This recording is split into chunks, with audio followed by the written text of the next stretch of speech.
Amis Lillois, amis Lensois et amis d'autres clubs, bienvenue à vous. Ah bah, amis Lillois, on se sait, c'est le derby du Nord, c'est le derby du Nord. Enfin, je tiens à m'excuser pour ma voix, je suis un peu malade, mais bon, ça va, je pense que ça va aller.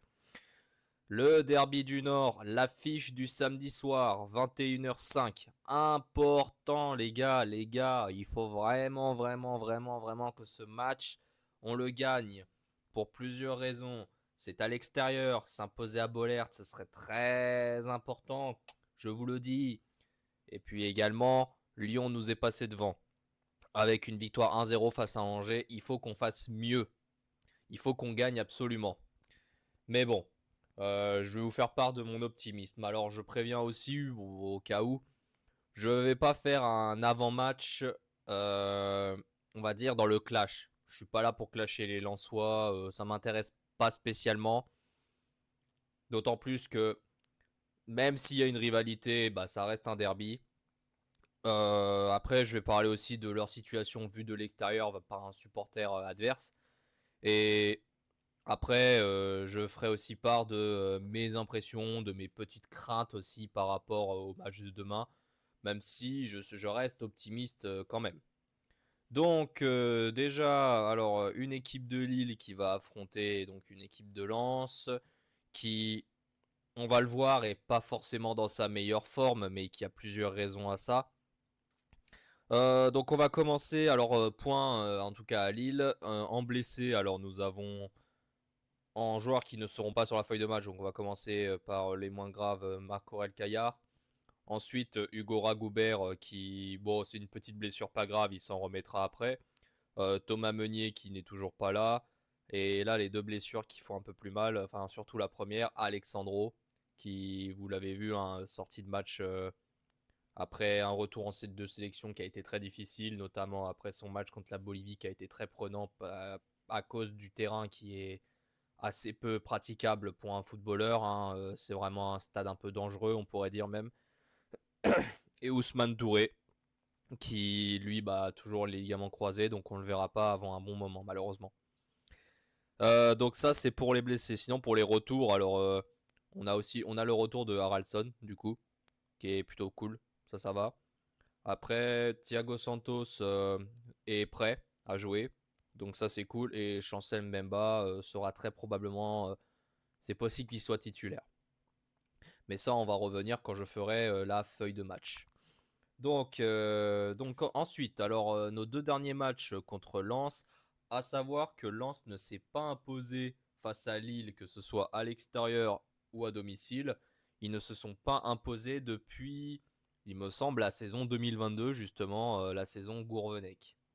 Où effectivement, là, c'était la saison où le Nord était sans et or. Là, il n'y avait vraiment aucun doute. C'était la saison où on s'est fait battre en Coupe de France, à l'extérieur, à domicile, quand ils avaient une équipe qui était quand même très compétitive, il faut l'avouer. Mais depuis, ça a été match nul ou victoire. Mais sur la saison dernière, le plus récent, sous Bruno Genesio, on a eu alors match aller à l'extérieur, donc une victoire 2-0. Donc ça c'est quand même très bien. À noter que la victoire s'est faite donc sur un but de Jonathan David sur penalty dans le temps additionnel de la seconde période à 90 plus 8. Et ensuite, il y a eu un deuxième but de Mohamed Bayo, étonnant, avec une passe décisive de Mathias Fernandez Pardo 3 minutes plus tard, donc à 90 plus 11. Donc on parle pas d'un grand match non plus. Ensuite, le match retour à domicile, victoire 1-0 avec un but de Fernandez Pardo à la 29e minute si j'ai bien noté. Donc ça a été des matchs où il y a eu des victoires du LOSC, donc c'est toujours 3 points de prix. De toute façon, la victoire, c'est le plus important, surtout en derby. C'est Ça confirme aussi notre bonne lancée depuis le début de l'année. On peut pas se permettre de perdre ce match, d'autant plus que c'est un derby. Donc ensuite, alors pour ce qui est de Lens, alors depuis le début du championnat, on voit que Lens est sur une pente mitigée. Bon, huitième de championnat, ce qui n'est pas horrible, hein, c'est milieu de tableau et il y a encore moyen de remonter. Avec deux défaites, notamment face à l'OL en première journée, il me semble. Oui, c'est ça. Et une défaite au PSG, face au PSG la semaine dernière. Mais bon, qui était prévisible, même s'ils auraient pu faire un meilleur match à mon avis. Après, victoire contre HAC, donc Le Havre et Brest, qui sont pas des matchs très compliqués vu que c'est des équipes qui ne visent que le maintien. Lens est plus sur viser le bas du haut de tableau, on va dire. C'est un peu une équipe qui a quand même de l'ambition. C'est ça que j'aime bien aussi chez les Lensois. Même si effectivement ils n'y arrivent pas forcément toujours, mais ils ont eu des belles saisons quand même sur les dernières années. Après, pour Lille, nous, bah, on est sur une bonne pente, hein, une bonne pente montante, même si le match face à Toulouse a été un petit peu compliqué, bah, on a réussi à gagner. La victoire face à Lorient, excellente. Notre victoire face à Monaco, qui était assez inespérée. Et puis après, le match nul contre Brest qui aurait pu être évité, mais bon, ça, c'est comme ça. Donc ensuite, alors pourquoi est-ce que Lens est dans une forme assez pour l'instant, c'est mitigé puisqu'ils sont à 2 victoires, 2 défaites. Mais bon, leur 5e journée, justement, ce qui va les motiver, ça va être de gagner contre nous et aussi de pouvoir monter dans le classement. Les 3 points sont importants pour eux, ça, il ne faut pas l'oublier. Donc c'est leur mercato aussi qui a été très dense, avec notamment une arrivée de Florian Thauvin, qui était le transfert de l'été pour eux, un peu parce que ancien champion du monde. Voilà, il revient en force en Ligue 1. Après, ils ont eu aussi Hudson Edouard qui est arrivé. Ils ont eu Amadou Sangaré, Abdallah Sima, Sam Sanson Baidou. Alors lui, je le connaissais pas. Après, à voir hein, ce qu'il fait. Après, ils ont laissé aussi partir beaucoup de joueurs. Frankowski, Nampalis Mendy, Danso, Andy Diouf. Ouais, bah, il y a eu 2 gros transferts, notamment Danso qui est parti à Tottenham et Andy Diouf, je sais plus où il est parti, mais aussi pour 25 millions d'euros. Donc du coup, quand même. Puis nouveau coach aussi, donc ça chamboule pas mal de choses, donc à voir si leur stratégie elle est bien posée et s'ils vont arriver effectivement à faire la différence avec un effectif qui est quand même assez qualitatif en soi. Donc on va voir. Je pense quand même que le LOSC a largement les moyens de battre cet effectif-là, mais haut la main. Mais disons qu'on peut toujours avoir des surprises. De toute façon, le football il n'y a pas que des statistiques dans le football. On le sait bien. Ensuite, alors pour la feuille de match, alors ça c'est que mon avis. C'est comme ça que je mettrais. Donc, et je pense il y a aussi des probabilités que ça se passe comme ça. En titulaire, je vois bien un bon gardien Berkey-Ozer. Après, en défense, je mettrais Romain Perrault qui est toujours assez solide. Et puis pour un match de derby, il est assez important. Un Chancel Mbemba qui a fait une deuxième période la semaine dernière qui était pas la plus facile, pardon, mais qui peut aussi, ouais, il y a toujours cet esprit revanchard. Il en a parlé dans la conférence de presse aujourd'hui avec Bruno Genesio. C'est que justement, hein, lui après ce qui s'est passé à l'OM, il s'est senti très mal et là maintenant il est prêt à tout donner. Avec un Nathan Goy qui a fait sensation la semaine dernière, j'ai trouvé que la défense était personnellement pas toujours c'est-à-dire quand on se prend le but, je trouvais que c'était un peu la défense qui était pas trop là. Berkey qui a sorti des beaux arrêts, notamment un. Après, il est vrai que Ngoy a tenu cette défense-là haut la main malgré enfin les occasions qu'il y a eu en deuxième période, dont celle qui a mené au but. Mais Nathan Goy a quand même fait un très beau match, il faut pas l'oublier. Ensuite, Thiago Santos, je pense que ce serait le bon moment pour un retour. Aïssa Mandi, effectivement, peut toujours prendre ce rôle-là pour dépanner. Mais je pense que ce serait bien d'avoir le retour de notre petit Thiago quand même. Ça ferait du bien. Ensuite, alors après, sur les milieux de terrain, alors je pense qu'un Galem Moukao et un Benjamin André seraient les bons choix. Notamment, on sait que là, Chancel Mbemba l'a dit en conférence de presse qu'il s'entend très très bien avec Galem Moukao, avec qui il partage la sélection congolaise, qu'il le trouve très talentueux. Donc, je pense qu'il peut y avoir une bonne complicité entre les deux, sachant que ça peut aussi être Ayoub Boadi. Rien n'est décidé encore, donc Ayoub Bouhaddi peut très bien prendre ce rôle-là. Et puis bah, le capi, hein, Benjamin André, hein, il sera toujours là, hein, faut pas, ça va pas changer. Hein. Ensuite, après en milieu offensif, je pense que le retour de Haraldsson de Ocon va être assez prévisible au final. S'il est à 100%, il n'y a pas de raison qu'il soit sur le banc. Après, sinon, ça se trouve, ce sera quelqu'un d'autre. Mais ou alors peut-être que la composition sera pas la même. Mais en tout cas, un Igaman en milieu offensif, je serais pas spécialement fan. Je trouve que il fait moins la différence que quand il est devant en numéro 9. Je trouve que c'est là où il fait le plus de différence. Après, sur nos ailiers, hein, alors je pense que par rapport à ce qui s'est passé avec Félix Correa, que j'ai trouvé moins percutant la semaine dernière, alors que Sahraoui a été quand même beaucoup plus. C'est-à-dire que c'est lui quand même qui trouve, après Benjamin André, la passe qu'il lui fait, c'est lui qui renvoie sur Ethan Mbappé pour que lui fasse sa reprise de volée. Je pense qu'il mérite une place de titulaire. Et après, j'en parlerai des remplaçants. Et un Mathias Fernandez Pardo qui, lui, ne nous déçoit pas.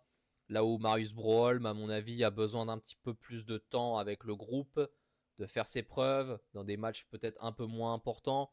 Peut-être après sur l'année en Coupe de France. Voilà, ce sera là qu'il faudra qu'il fasse ses preuves avant de mériter des places de titulaire, à mon avis, vu les énormes pertes de balles qu'il nous mettait sur les autres matchs.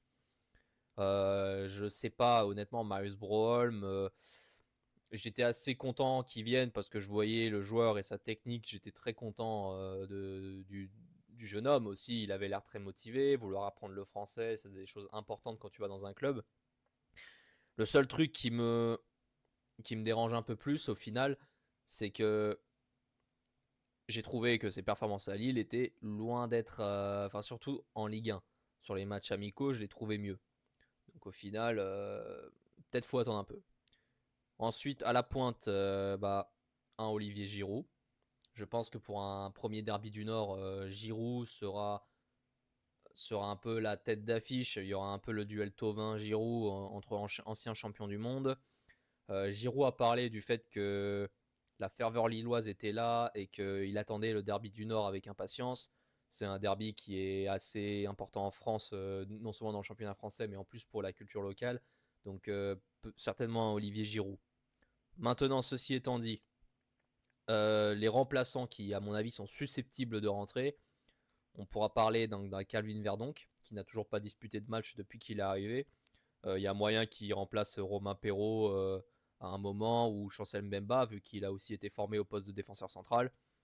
Un Nabil Bentaleb, hein, parce que son entrée a été remarquable, on va dire. C'est un remplaçant qui est très très bon quand il reprend le, on va dire le flambeau de ce qui a été fait en première et en autre partie de deuxième période. Bentaleb fait la différence quand il rentre, je trouve. Ensuite, Igaman Correa, pourquoi pas, peut-être un Olivier Giroud un peu fatigué sur la fin, Igaman qui peut rentrer à sa place, ou pareil pour Sahraoui, avec un Correa qui va rentrer. C'est à voir, effectivement. Après, selon aussi la forme des joueurs, les choix du coach, effectivement. Et peut-être Kylian Mbappé aussi. Enfin, Kylian, pardon, qu'est-ce que je raconte? Ethan Mbappé, quand même. Il y a moyen quand même qu'il rentre après ses bonnes performances quand il est rentré. Qu'il continue sur une place de remplaçant pour faire la différence, ça me semble être pas déconnant. Voilà, pour moi, tout a été dit. Aussi, petite anecdote, vous avez vu que Luis Enrique a expérimenté de plus en plus, comme Paulo Fonseca, le coaching en loge. Donc il n'est pas sur le terrain directement. Et ça a été très remarqué pour Luis Enrique notamment, même s'il y a aussi Paulo Fonseca, parce qu'en fait ils utilisent des adjoints pour donner les consignes, et que eux ils ont une meilleure vue d'ensemble sur le match. Bruno Genesio a dit en conférence de presse que ça l'intéressait, qu'il l'avait expérimenté parce qu'il avait été exclu quand il était à Rennes, et que c'est quelque chose qui est possible. Donc possiblement, on aura un Bruno Genesio qui fera le coaching donc, depuis les loges et pas sur le terrain directement. Voilà, c'était petite anecdote pour ceux qui n'ont pas vu la conférence de presse. Voilà, donc ceci étant dit, pronostic, je parierais sur une victoire 2-0 du LOSC comme l'année dernière. une victoire 2-0. J'ai confiance en la défense pour ce match-là. Je pense à un but d'Olivier Giroud et à un but de Haraldsson. Ce serait vraiment le top. Après, possiblement un but d'un entrant, notamment peut-être Igaman. Donc ça, c'est à voir. Mais honnêtement, je vais pas aller très loin dans les paris. De toute façon, je ne joue pas d'argent dessus. Mais un 2-0 en tout cas. Ce serait top. 3 points pris, sans broncher, mérité. Bref, bon, les amis, donc je vous laisse avec cet avant-match. Je vous souhaite aussi, oui, nouveauté. Donc, je vais vous mettre dans l'onglet communauté de la chaîne un petit sondage pour que vous puissiez faire vos pronostics. Comme ça, on peut avoir un peu des statistiques. Donc, je vous ferai pronostic de victoire. Après, peut-être qu'au fur et à mesure du temps, je vous ferai d'autres pronostics, comme par exemple sur but de qui, de machin. Est-ce que notre lui va marquer? On verra. Mais en tout cas, je vous fais un petit sondage victoire, match nul ou défaite. Donc parfait, voilà, maintenant j'ai tout dit.